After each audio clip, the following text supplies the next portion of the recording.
People die. No, it's true.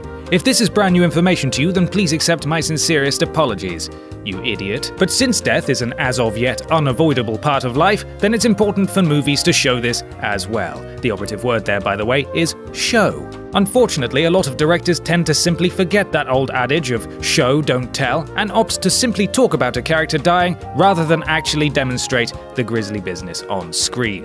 With that in mind, I'm Ben from What Culture, and here are 9 incredibly important movie characters who were killed off-screen.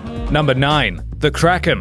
Pirates of the Caribbean at World's End. The most impressive and imposing of all the creatures in the never-ending Pirates franchise, Davy Jones's beastly tentacle tickler provides the most exciting moments in the second installment of the series, Dead Man's Chest. Since the last time we see the creature, it's dragging Captain Jack Sparrow down to the depths of the ocean and into Davy Jones's locker, one would safely assume that Jack would get a chance at revenge in the next movie. But he doesn't. And instead, we're treated to an incredibly brief scene where Sparrow and Barbossa encounter the dead carcass of the Kraken on the beach. Jones himself had to put down the monster under the orders of Lord Cutler Beckett, which we never got to see. Number 8. Tank. The Matrix Reloaded. The first Matrix film was a bit of a bloodbath for the human characters, with the only good guys to make it out of it alive being Neo, Trinity, Morpheus, and Tank. And yet one of those 4 never made it to the sequel, and a throwaway line in The Matrix Reloaded tells us that Tank died and his duties have been given to his brother-in-law, Link.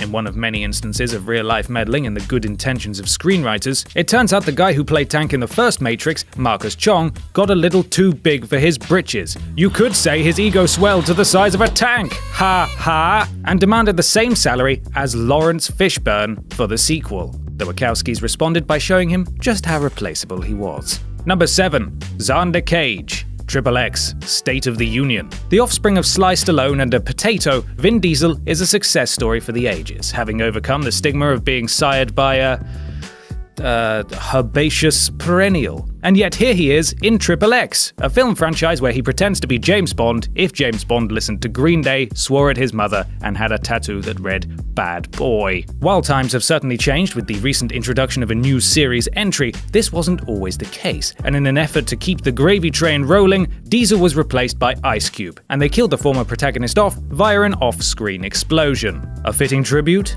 I don't care. Number 6. Doughboy. Boys in the Hood. Did I sound white enough reading that? I can do better. Boys in the Hood?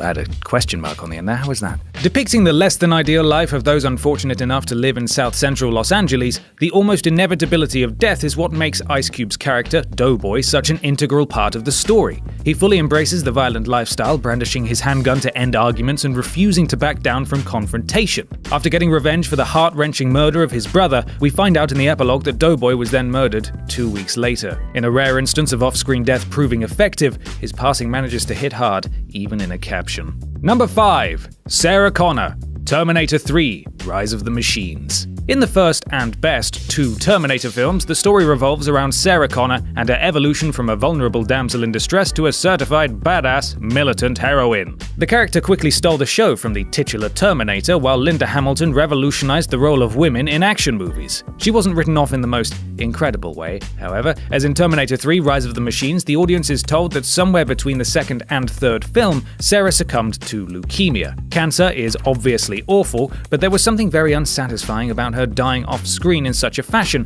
after previously surviving a shiv from a Terminator. Plus, her son John was a bit rubbish. I suppose you could call him a human resistance leader for wackers. Hashtag human resistance leader for wackers. Number 4. Newt, Hicks, and Bishop.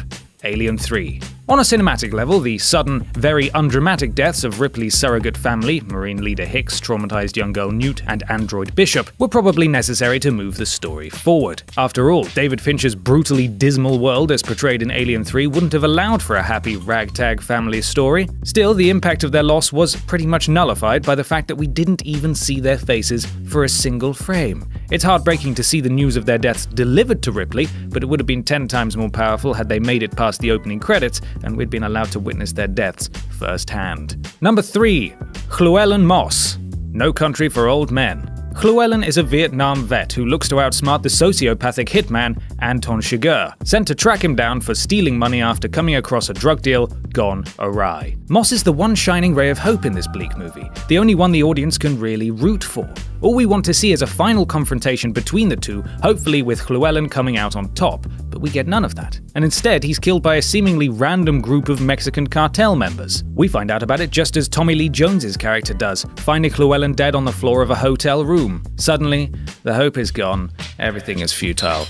Once more, embrace the darkness. Number 2. Adrian, Rocky Balboa. The father of Vin Diesel, sliced alone is a success story for the ages, having overcome the stigma of f***ing a herbaceous perennial. And here he is, in Rocky, a film franchise where he pretends to be a boxer, and where he doesn't really need prosthetics to represent boxing injuries, as I'm fairly sure he looks like that all the time. In the story of Rocky Balboa, his wife Adrian might just be the most essential part of his journey, as she did the most to help him become an actual human being once the gloves were off. After all of that, though, Sylvester Stallone decided that the best way to make Adrian a pivotal character in the long-awaited Rocky VI was to kill her off a few years before the events of the movie take place. What did she fall victim to?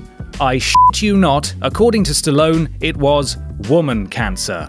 Good stuff, mate. Number 1. Cyclops, X-Men The Last Stand. Even casual fans of the X-Men know that, along with Wolverine, Cyclops is pretty much the de facto leader of the group, and one of the most important characters in the series. So when Scott Summers dies in the 3rd film of the original trilogy, you'd expect it to be an epic, stupefyingly heroic moment.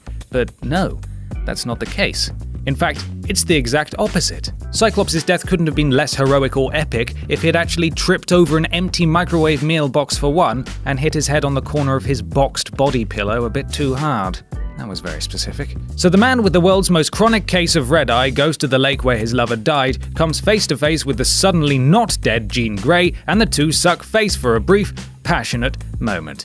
Oh, that's nice. Oh, f*** me, is she disintegrating him? Wolverine and Storm go to check on the situation, only to find Cyclops' glasses. Poof. That's all, chaps. And that's our list. Are there any pressing off-screen deaths we missed? Let us know in the comments below, and don't forget to like, share, and subscribe. You can even follow me here on Twitter if you fancy. I'm Ben from What Culture, and thanks for watching.